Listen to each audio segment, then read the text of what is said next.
Sudah kelihatan? Berproses, Prof, sebenarnya. Yang kelihatan Syekh Munir. Materinya sudah mulai kelihatan. Ya, oke, Oke. sudah. Kami bantu, Prof. Ya. Assalamualaikum warahmatullahi wabarakatuh. Waalaikumsalam warahmatullahi wabarakatuh. Romo Prof. Nur Rahman Ajam, Romo Pres, dan Rektor Universitas Muhammadiyah Siber Muhammadiyah, dan ustadz-ustadz yang belia-belia ini, Ustadz Gofar, Ustadz Miftah, Ustadz Prapto, Ustadz Saiman, para peserta yang berbahagia, perkenankan saya melanjutkan yang tadi disampaikan oleh Prof. Tris. Mungkin saya lebih ke sumbernya, gitu. Dari mana yang tadi disampaikan Prof. Tris itu diperoleh. Ini bingkai dari apa yang saya sampaikan itu ada di pesan Kedahlan, ya.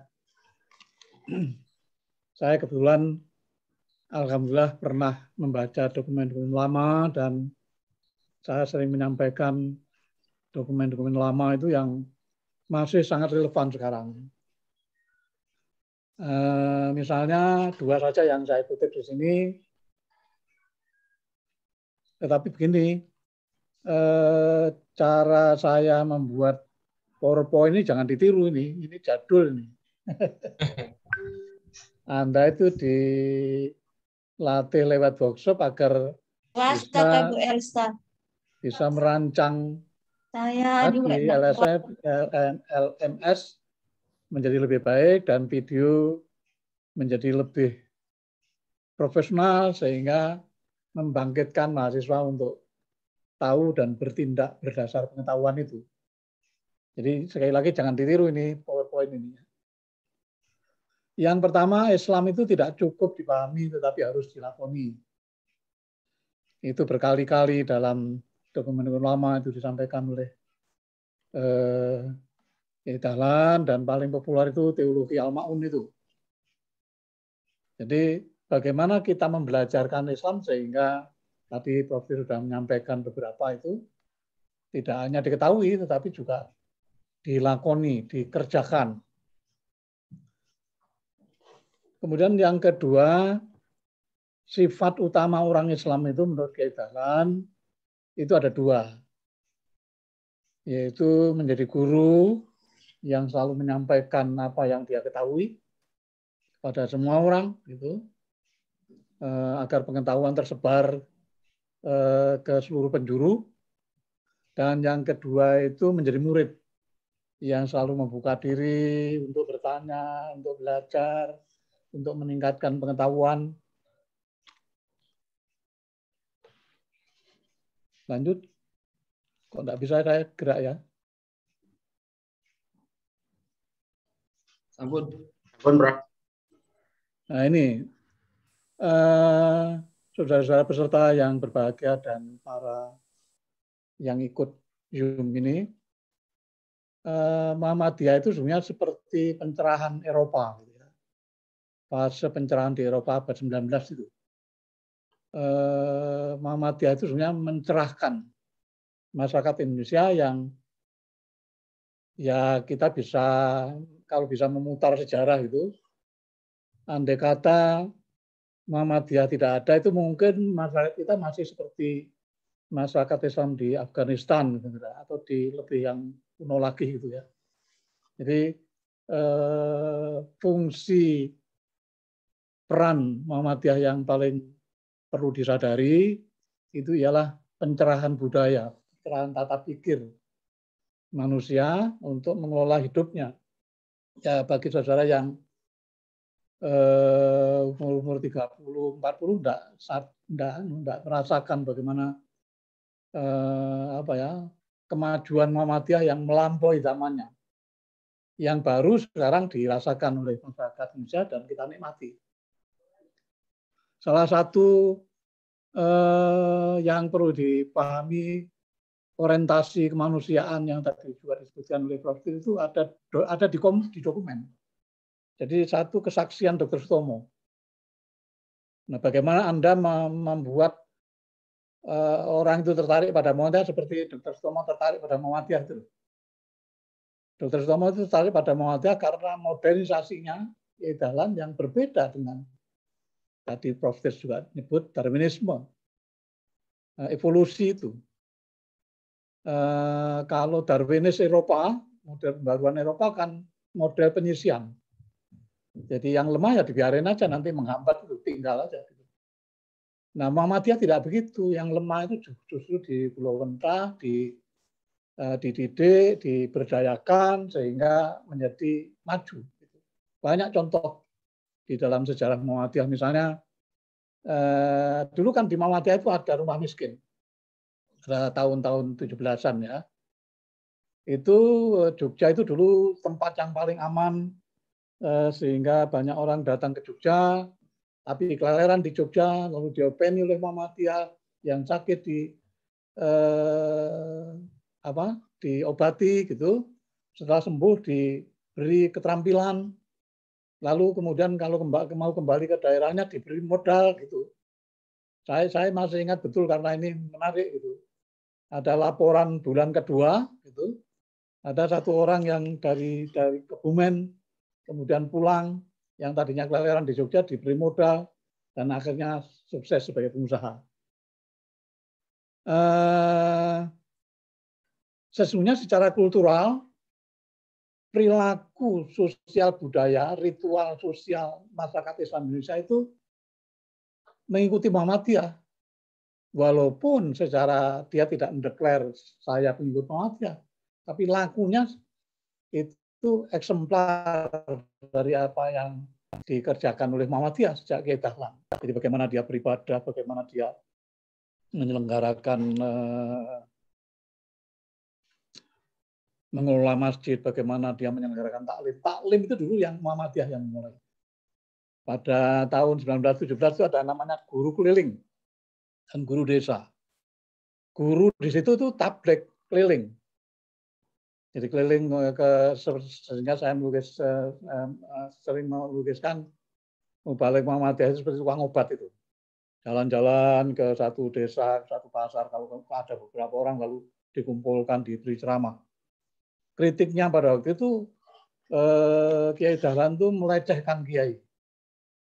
Karena mestinya kan murid yang cari Kiai, tapi ini tidak Kiai yang mencari muridnya. Begitu pula kalau saudara-saudara pergi ke perjalanan ke luar daerah ya, naik pesawat atau naik kereta atau naik bis, itu Anda akan mendapati musola. Itu dulu Muhammadiyah yang memulai. Tausiah tarwih. Dulu yang namanya tarwih itu tidak ada tausiah itu. Muhammadiyah yang memulai. Mungkin terus. Nah, bagaimana mengajarkan Islam seperti yang disampaikan oleh Prof. tadi, sehingga mendorong mahasiswa itu tertarik pada menjadi penggerak persyarikatan yang di dalam dokumen Muhammadiyah itu disebut inti jamaah. Jadi menjadi penggerak. Ada praktek-praktek yang Merdeka Belajar, tapi dalam aspek yang berbeda, yang dikembangkan oleh UMK misalnya. Saya kira di beberapa perguruan tinggi ada yang mempraktikkan hal yang serupa. Yaitu mahasiswa berkelompok memecahkan persoalan yang dihadapi di suatu masyarakat, menggerakkan, mencari dana sendiri dengan menggerakkan masyarakat untuk saling membantu, saling berinfak. Itu merupakan inti jamaah. Nanti ada dokumennya yang saya kira bisa diperoleh di berbagai tempat, mungkin juga di Google ada. Inti jamaah ialah pengikut yang terus berkarya, menggerakkan warga di lingkungan tempat dia tinggal dengan tujuan utama memecahkan masalah warga berdasar ajaran Islam tanpa harus membawa simbol Muhammadiyah. Jadi mungkin ini juga bisa dicoba dengan Merdeka Belajar itu, mahasiswa pada satu masa diminta turun ke lapangan untuk mencari warga asuh dan dipecahkan masalahnya dengan menggerakkan masyarakat di sekitarnya. Lanjut.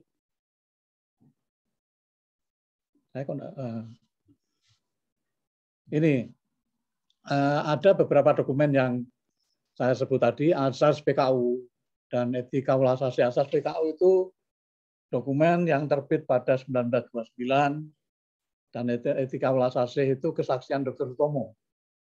Jadi ketika dia meresmikan Rumah Sakit Muhammadiyah di Surabaya, itu dia berpidato. Nah, lalu kemudian intinya itu tadi bedanya modernisasi keadalan dan model Eropa itu karena ada etika ulasasi. Nah, lulusan pendidikan Muhammadiyah itu ialah bagaimana menjadi manusia yang baik. Jadi tujuan umum pendidikan Muhammadiyah, Islam dan Muhammadiyah itu agar mahasiswa itu menjadi manusia yang baik yang pertama kali. Syukur bage itu jadi muslim yang baik. Lebih bage lagi kalau kemudian menjadi aktivis Muhammadiyah. Tapi itu tujuan yang lebih khusus.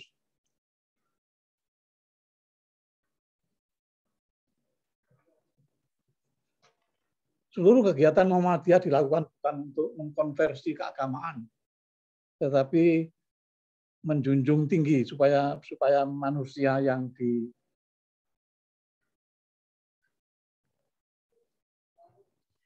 Pulau Wentah itu martabat kemanusiaannya menjadi meningkat, menjadi peduli sesama, menjadi memiliki kesadaran ketuhanan dalam skala tindakannya. Lanjut.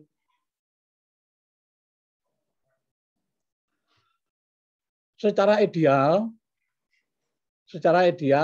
PTMA itu sebenarnya dalam kerangka masyarakat ya. Kalau tadi kan dalam kerangka komunitas, kalau ini dalam kerangka masyarakat besar, PTMA itu menjadi inti jamaah yang selalu menggerakkan kegiatan untuk memecahkan persoalan-persoalan yang dihadapi oleh masyarakatnya, termasuk workshop kali ini. Tanpa melihat latar belakang agama dan etnisitasnya. Jadi bukan hanya di Indonesia Timur, tapi di berbagai perguruan tinggi Muhammadiyah, sesungguhnya mahasiswa itu tidak seluruhnya Muslim. Dari sejak awal Majelis itu dibentuk, sudah menaruh perhatian terhadap bagaimana memperlakukan mahasiswa yang non-Muslim. Tadi ada pertanyaan juga di chat itu, apakah mahasiswa yang non-Muslim itu juga ikut serta dalam AIK ini. Kalau dulu idealnya sebenarnya dipisah itu. Dipisah, kalau dulu di awal majelis ini dibentuk itu mahasiswa itu dibagi 4 kelompok. Jadi ya, 2 kelompok besar, Islam dan non-Islam. Yang Islam itu dibagi lagi. Yang Muhammadiyah dan non-Muhammadiyah. Yang dua-duanya kemudian dibagi lagi yang berbasis madrasah, yang mempunyai kemampuan bahasa Arab, yang nanti di Pulau Wentah untuk menjadi ulama, menjadi pemikir. Nah, yang seluruh yang beragama Islam itu sekurang-kurangnya di Pulau Wentah bisa menjadi khatib, bisa menjadi imam sholat, tarwih. Jadi minimal menghafal 11 surat. Nah, gitu. Kalau dulu begitu. Tapi sampai sekarang itu belum bisa dipraktekkan itu karena memang kesulitan teknis ya. Itu sejak Dikti dibentuk karena saya kan anggota Majelis itu sejak Dikti dibentuk.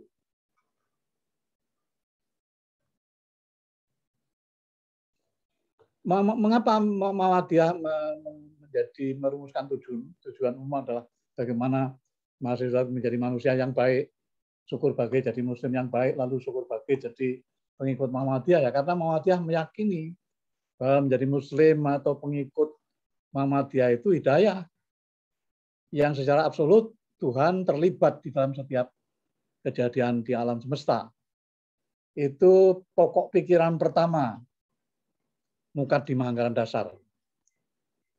Secara khusus dari manusia yang berkarakter Islam itu menjadi penggerak jamaah seperti tadi yang saya kemukakan dalam koordinasi dengan pimpinan ranting Muhammadiyah, pimpinan cabang Muhammadiyah, organisasi otonom, dan amal usaha Muhammadiyah yang tadi sebagian sudah disinggung oleh Prof. Tris. Lanjut. Saya ingin memperlihatkan sendiri tapi agak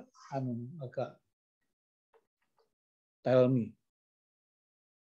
Nah ini AIK tadi juga ada pertanyaan.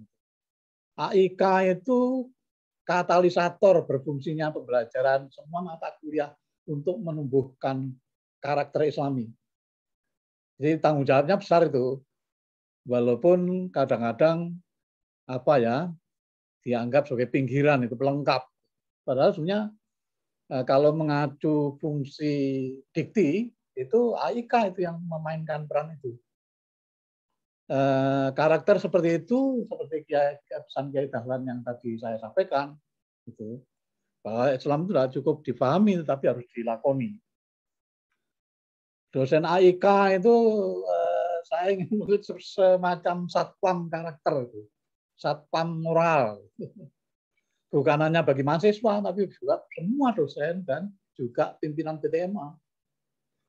Jadi kalau ada PTMA suka konflik, lalu keker-kekeran, rebutan jabatan, sudah masanya harus ganti, cari alasan untuk diperpanjang gitu ya, itu berarti AIK itu belum berfungsi optimal itu.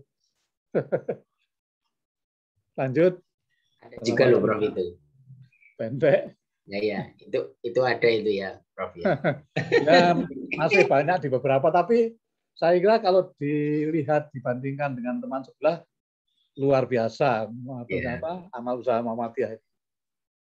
Bahkan Prof Hebner menyatakan bahwa Muhammadiyah adalah organisasi yang tersukses di dunia. Prof Hebner. Ya, Prof Hebner. Saya terinspirasi untuk menulis, sedang menulis buku. Nah ini juga kalau kita lihat dari dokumen lama, itu naskah akademik didirikannya Majelis Tarjih. Muhammadiyah itu menempatkan diri sebagai saudara tua di antara masyarakat Islam Indonesia dan dunia. Jadi hebat tuh pada 1927 itu Muhammadiyah menempatkan diri sebagai saudara tua. Bukan hanya Muslim Nusantara, tapi dunia.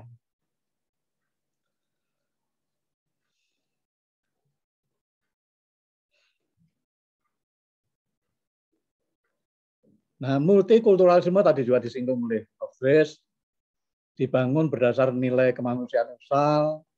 Jadi ada bidang-bidang yang tadi disebutkan oleh Prof. Tris bahwa kita ini hidup dalam dunia yang semakin terbuka, batas-batas antar negara sudah semakin cair, maka kemanusiaan universal itu sangat perlu dikaji dan dikembangkan, karena itu modal kultural kita bergaul dengan dunia, dan kita berharap bahwa kemanusiaan itu kemudian yang berkembang, yang diapresiasi oleh dunia itu bersumber pada ajaran Islam. Lanjut. Nah, ini dokumen-dokumen lama yang saya kira bisa dicari di Google ya. Ada kepribadian Muhammadiyah, ada matan keyakinan dan cita hidup Muhammadiyah, ada pedoman hidup Islamis yang paling kontemporer ya, pedoman saya kebetulan terlibat menyusun ini, pedoman hidup Islami warga Muhammadiyah, ada Mukadimah Anggaran Dasar, ada Hitoh, ada gerakan jamaah dan dakwah jamaah. Jadi saya kira dosen-dosen AIK itu fardu ain itu punya. Dan itu sekarang mudah didapat karena ada di Google. Nah, kalau dokumen-dokumen ini barangkali masih agak sulit ya. Tapi saya sudah mempublish sejak tahun 90-an. Pidato Kiai dalam Kongres Muhammadiyah bulan Desember 1922, 3 bulan sebelum beliau wafat. Prasaran Bestur Muhammadiyah pada Kongres Islam Cirebon tahun 21, 12 tafsir langkah Muhammadiyah Mas Mansur, 17 kelompok ayat pilihan Kiai Dahlan, 7 falsafah Kiai Dahlan karya R. Hajid. Tadi saya sebutkan kesaksian Dr. Tomo tahun 1924 dan asas PKU 1929. Secara garis besar dokumen-dokumen itu itu sesungguhnya terangkum di dalam yang filosofis itu pada 7 pokok pikiran Mukadimah Anggaran Dasar. Tapi yang lebih teknis memandu laku itu pada pedoman hidup Islami warga Muhammadiyah. Tetapi bagaimana memainkan peran di dalam kehidupan masyarakat itu ada di gerakan jamaah dan dakwah jamaah. Lanjut. Nah ini saya baca selintas saja, jadi 7 pokok pikiran Mukadimah Anggaran Dasar. 1, hidup manusia harus berdasar tauhid, bertuhan, beribadah, serta tunduk dan taat kepada Allah SWT. Tidak perlu saya baca semuanya, karena nanti PPT ini kan bisa disebut juga dibagikan kepada peserta. Lanjut, Mas. Nah, ini juga ada pengalaman lapangan yang saya kira juga di berbagai daerah ada ya. Nah, saya kira ini yang pernah saya ikuti. Jadi bagaimana sebenarnya Muhammadiyah itu memainkan peran di dalam lingkungannya, walaupun dia minoritas. Nah, contohnya itu ada di Sendangayu. Kreatif, karena itu orang-orang petani dan bukan orang kaya, gitu ya. Bagaimana mencari sumber dana untuk membiayai persyarikatan itu, lalu ada gaya kreatif itu wakaf pohon pisang, wakaf kelapa, dan beberapa tahun lalu kemudian berdiri cukup megah masjid itu di kampung transmigran. Ada lagi contoh di Tinawan, Kota Gede, tempat saya tinggal. Jadi ini di pinggiran Kota Gede, jadi bayangan Kota Gede itu mesti Muhammadiyah, enggak, di pinggirannya bukan. Bagaimana ibu-ibu menyelenggarakan pengajian, sudah puluhan tahun kemudian barulah berdiri ranting Muhammadiyah, Aisyah, dan lain sebagainya. Dan kemudian ranting itu 3 tahun lalu baru berhasil membangun PAUD, ya, lantai 2, bernilai 2 miliar lebih. Jadi ini kemampuan mengorganisir tadi gerakan jamaah. Lanjut. Mas Miftah, lanjut Bang Miftah. Jadi sama, jadi Cilengsi, ya saya melihat Cilengsi itu minoritas, tetapi kemudian sukses bisa mendirikan, sekarang kalau nggak salah rumah sakitnya sudah berdiri atau belum itu, mendirikan perguruan tinggi, padahal minoritas. Bagaimana caranya? Nah, salah satu di antaranya ialah dengan membuat mobil jasa rawat jenazah. Jadi kalau ada orang mati, itu Muhammadiyah yang menyelenggarakan, diantar sampai ke, tentu agak beda karena ini dekat Jakarta, sehingga banyak keluarga yang berasal dari luar Jakarta yang perlu dipulangkan. Gitu. Lalu kemudian mendirikan pencaksilat yang di antara para jawara Banten. Sama juga dengan di Kuningan yang berhasil mendirikan perguruan tinggi, dan sama juga di Klaten. Ini ada ya Kowiyu itu sebenarnya ritual ibadah yang sangat tradisional. Tapi Muhammadiyah bisa masuk di sana dan kemudian mencoba melakukan pembaruan sehingga menjadi pengaruh yang cukup menarik di situ. Lanjut, Mas. Saya kira ini waktunya sudah ya. Ini kelanjutan tadi, jadi ijtihad disruptif energi di masa depan. Jadi ini kelanjutan saja dari apa yang kita hadapi di masa-masa yang akan datang, selalu membutuhkan satu ijtihad supaya kita terus bisa berperan.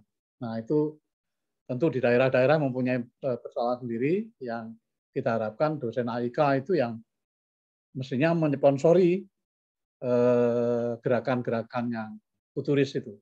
Lanjut.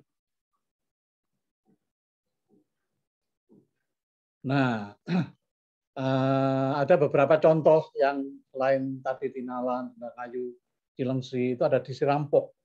Itu ada satu desa yang sesungguhnya Muhammadiyah minoritas, tapi lurahnya itu hampir selalu orang Muhammadiyah. Dan sekolahnya diikuti oleh banyak masyarakat yang sebenarnya bukan pengikut Muhammadiyah. Walaupun kemudian anggota Muhammadiyah tidak terlalu berkembang signifikan, tapi amal usahanya berkembang. Lanjut, Mas. Nah, ini saya mengutipkan saja, enggak perlu saya ini hanya supaya dosen-dosen AIK itu punya gapit itu loh. Ini keputusan pimpinan pusat Muhammadiyah tahun 2012. Tugas Majelis Pendidikan Tinggi itu membina ideologi Muhammadiyah. Saya tidak ikut membuat itu karena saya sudah di luar PP. Bagaimana pertimbangannya kok menempatkan Majelis Pendidikan Tinggi itu sebagai pembina ideologi? Lanjut, Mas. Nanti bisa dibaca sendiri. Ya, ini fungsinya. Jadi sebagai kelanjutan dari tugas tadi. Lanjut. Nah, ini selain dokumen-dokumen tadi, paham Muhammadiyah itu, paham agama Muhammadiyah itu antara lain bisa dibaca dari keputusan Tarjih tahun 54 yang kalau di kalangan aktivis lama sudah populer di masa Idul Khamsah. Bagaimana Muhammadiyah memandang agama itu gimana, dunia itu gimana, sabilillah gimana, dan selanjutnya ada 5 persoalan nanti bisa dibaca sendiri. Terus Mas, waktunya sudah mepet ini. Ya, terus.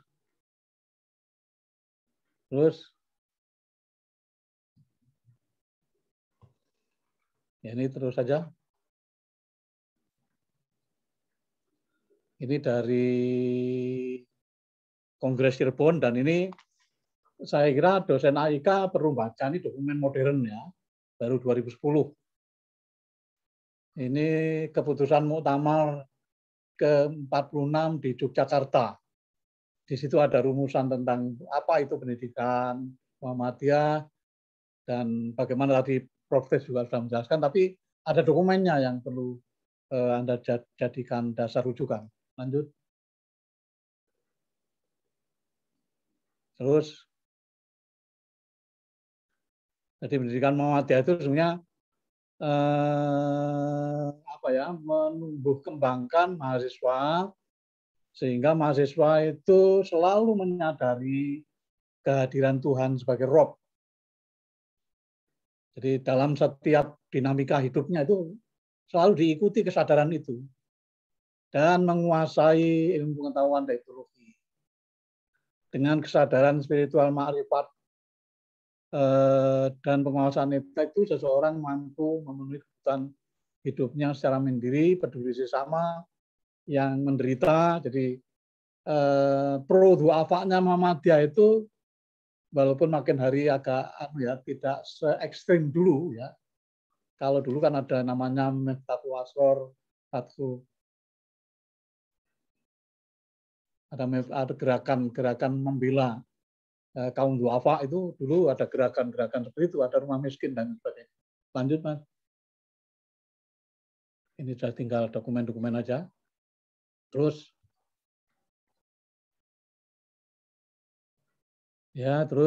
jadi ini masih keputusan Muktamar 2010. Lanjut, nanti dibaca sendiri. Masih lanjut. Ya, Bapak, Ibu-ibu, dan saudara sekalian, materi-materi itu ada beberapa yang memang mungkin belum di-upload ya, tetapi sebagian besar sudah ada di Google, sehingga tidak ada alasan Anda tidak membaca. Selain juga membaca dokumen-dokumen tertulis yang tadi ditulis oleh Pak Haidar tentang ideologi gerakan Muhammadiyah, saya pernah nulis. Lalu Majelis TV pernah menerbitkan buku 1 Abad Muhammadiyah 2010. Demikian, terima kasih. Mudah-mudahan ada manfaatnya. Assalamualaikum warahmatullahi wabarakatuh. Waalaikumsalam. Waalaikumsalam warahmatullahi wabarakatuh. Terima kasih Prof. Abdul Munir.